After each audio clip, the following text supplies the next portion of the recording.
जय बागेश्वर धाम सरकार, जय बालाजी सरकार। दोस्तों, आप लोगों ने बहुत बार देखा होगा कि हमारी जो आँखें हैं वो फड़कती हैं। चाहे आप माताएँ-बहनें हों, चाहे आप पुरुष हों, आपकी आँखें कभी न कभी किसी न किसी कारण से जो है फड़की ज़रूर होंगी, या आप कभी किसी अपने काम से जा रहे होंगे तो आपकी आँखें फड़क गई होंगी, है ना? और जब भी आपकी आँखें फड़कती हैं तो आपके मन में एक सवाल ज़रूर आता है, क्या ये आँखें जो फड़क रही हैं, क्या ये हमारे लिए बुरी हैं या अच्छी हैं? और अगर बुरी हैं तो हमें ऐसा क्या करना चाहिए जिससे कि हमारी ये आँखें फड़कने से हमारे ऊपर कोई बुरा प्रभाव ना पड़े, है ना? बहुत ही ज़रूरी जानकारी आपको इस वीडियो में मिलने वाली है। अगर आपकी भी बार-बार आँखें फड़कती हैं या लगातार फड़कती हैं, हर रोज़ फड़कती हैं, तो ये वीडियो एक बार ज़रूर देखिएगा। देखिए, आँखें फड़कना का बहुत सारे कारण कारण होते हैं। ऐसा एक ही कारण नहीं होता है कि आँखें फड़कने से बुरा ही बुरा होता है, नहीं। आँखें फड़कने के बहुत सारे कारण होते हैं। सबसे पहली चीज़ तो हम आपको एक छोटी-सी बात बता देते हैं, जो कि बहुत पहले से बताई जा रही है और सभी लोगों को मालूम भी होगी।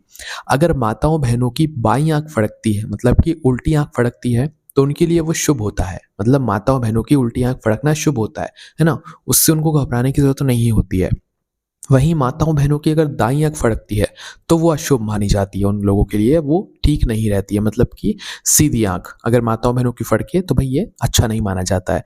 वहीं अगर पुरुषों की बाईं आँख अगर फड़कती है, तो वो अशुभ होती है। वहीं पुरुषों की अगर दाईं आँख फड़कती है, मतलब सीधी आँख फड़कती है, तो वो शुभ होती है। मतलब यहाँ पर थोड़ा ऐसा है, महिलाओं की अगर यहाँ पर बाईं आँख फड़कती है तो वो शुभ होती है, पर पुरुषों की अगर बाईं आँख फड़केगी तो वो अशुभ होती है। महिलाओं की अगर दाईं आँख फड़कती है तो वो अशुभ होती है, और पुरुषों की अगर दाईं आँख फड़कती है तो वो शुभ होती है। अगर इस तरीके से आप लोग देखोगे तो आप मान सकते हो कि हाँ, ये सब शुभ और अशुभ होता है ना? इसके अलावा दोस्तों, कभी-कभार क्या होता है कि हमारे मन में होता है कि आँखें फड़क रही हैं तो भई हमारे साथ कुछ बुरा होने वाला है या कुछ अच्छा नहीं होने वाला है। तो क्या सच है? देखो, इसका जवाब आप हाँ भी कह सकते हो और ना भी कह सकते हो। उसका कारण ये है कि आँखें फड़कने का सिर्फ़ शुभ और अशुभ कारण ही नहीं होता है। आँखें फड़कने के और भी कारण होते हैं। जैसे कि आँख फड़कने का कारण सबसे पहले तो हमारा तनाव होता है, हमारी थकान होती है, हमारी टेंशन होती है, और भी बहुत सारी चीज़ें जो कि हमारे शरीर में होती हैं। हमारे शरीर में जो नसें होती हैं उनमें कुछ दिक्कत परेशानी हो जाती है। इस वजह से भी हमारी जो मतलब आँखें हैं वो फड़कती हैं। आँखें फड़कने के बारे में हम ये भी बोल रहे हैं कि आपकी आँखें ऊपर की, नीचे की, साइड की, बाइक की, सब जगह की आँखों की हम बोल रहे हैं। ऐसा नहीं कि सिर्फ़ आँख की फड़केगी तो ही बोल रहा है। आँखों के ऊपर का जो हिस्सा है वो भी फड़क रहा है, तो उसकी भी हम यहाँ पर बात कर रहे हैं, ठीक है? तो सबसे पहले तो हम ये बात कर लेते हैं कि जब भी आपकी आँखें फड़कती हैं तो सा आप लोग क्या सोचते हो कि जल्दी से जल्दी ये बंद हो जाए फड़कना, क्योंकि फड़कने से जो है यहाँ पर लोगों को अच्छा नहीं लगता है ना, अच्छा माना भी नहीं जाता है। तो जल्दी से जल्दी वो आँख फड़कना बंद कैसे हो जाए, सबसे पहले हम लोग ये जान लेते हैं। देखो, जिस भी समय आपकी आँख फड़के, उस समय मात्र आपको वहीं पर बैठे-बैठे ये काम कर लेना है। अपने उल्टी हाथ की हथेली पर अपने सीधे हाथ की हथेली की पहली वाली जो उँगली होती है अंगूठे के पास वाली, उस पहली वाली उँगली को घिसना है। किस पर? उल्टे हाथ की हथेली पर बीचों-बीच में, है ना? हथेली पर घिसो, जब तक घिसना जब तक कि आपकी वह उँगली गर्म ना हो जाए।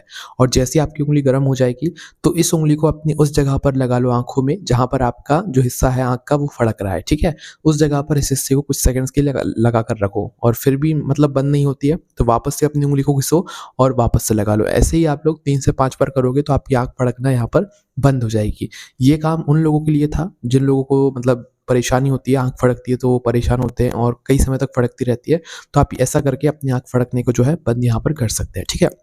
अब क्या इसके लिए कोई उपाय है? जैसे कि अगर किसी की आँख फड़की और उसके मन में टेंशन आ गया, परेशानी आ गई कि भैया आज तो कुछ अशुभ होने वाला है, घर से निकलने ही वाले थे कि आँख फड़क गई। तो मन में टेंशन आ जाती है कि भई आज शुभ होगा या अशुभ होगा, तो इसका जवाब भी आप लोग सुन लीजिए। इसके लिए आप एक छोटा-सा उपाय कर सकते हो अगर करना चाहो तो, है ना? तो देखो, इस उपाय में आपको क्या करना रहता है कि एक सफ़ेद फूल लेना रहता है। जिस भी दिन आपकी आँख फड़के उस दिन ये उपाय कर लेना। आपके साथ अगर अशुभ भी होने वाला होगा, बुरा भी होने वाला होगा, तो वो बुरा नहीं होगा। इसके लिए आप अपने घर से एक सफ़ेद फूल लीजिएगा। उस सफ़ेद फूल को देखो, जिसकी आँख फड़क रही है उसको अपने हाथों से उपाय करना पड़ेगा, तभी उसके ऊपर अगर कोई बुरा संकट आ भी रहा होगा तो वो नहीं आएगा। तो अपने सफ़ेद फूल लेना है और सफ़ेद फूल को लेकर अपने पूरे घर में घुमाना है, कुंदकेश्वर महादेव जी का नाम लेते हुए।